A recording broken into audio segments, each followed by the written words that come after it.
in Suva with the major political party leaders, except for Fiji First. So we had People's Democratic Party, PDP, we had Sodelpa,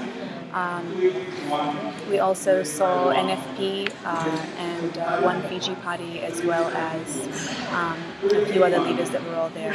And they kept the media waiting for about 2.5 hours while they collected evidence that they say could affect the outcome of the current elections that just happened. We're still here at the National Media Center while the results are being read out by the Electoral Office. But the statement that was released by the 5 parties basically says that they have evidence, some of which they gave us. Apparently a black Kia Sorento SUV, which they verified as being registered Tapu's group, the Tapu's Limited, was photographed in Nandi at a car park at approximately 3 p.m.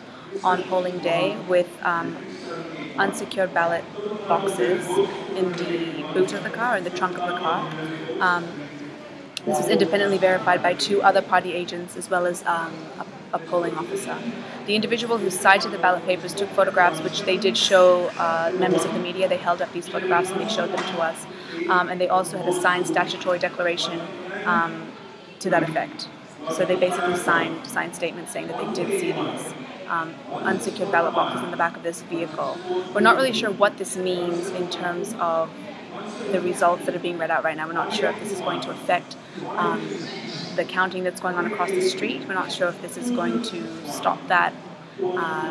We tried to speak to the Electoral Commission. They have some representatives down here in the media station. They preferred not to comment at the moment. They're waiting for, I guess, some news from their director. I also tried to speak with the election supervisor, Mohammed Salim. He's actually not here at the moment, but as soon as he gets here, we'll try to see if he can comment on this. They also had a loose ballot paper that they say, well, they showed it to the media, and it was circled. The number 255, candidate number 255 was circled, and we came back here and looked into the voter registration booklet, and 255 is Ayaz Syed Qayyum's number. You can see that right there. So that was the loose ballot paper that was circulated and found by an agent on Thursday, that was yesterday, at approximately 2 p.m. in Lasinu at the forestry station room.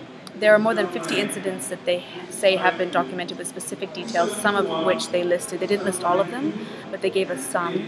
Some of them are 2 seals with identical numbers at Naivodo Community Hall, broken seals and tampered ballot boxes. They say that some places have no presiding officers. And they also, one that was actually quite a big deal that really stuck out to those of us that were there, was a polling station that was not set up.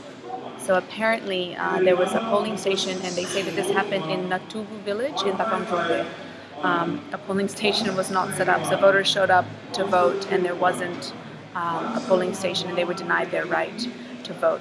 Again, these have not been investigated yet by the Electoral Commission or by the Elections Office, so we're waiting to hear back from both the Electoral Commission and the Elections Office to see if they can comment on the allegations that the 5 parties have released today. They said that they did file an official complaint with both the Commission and the Elections Office.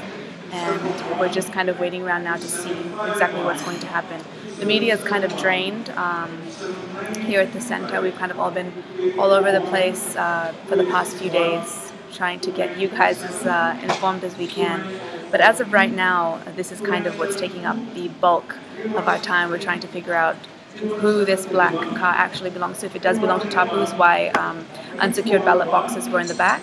We're also trying to figure out why a loose ballot paper was found with the current Attorney General's candidate number circled.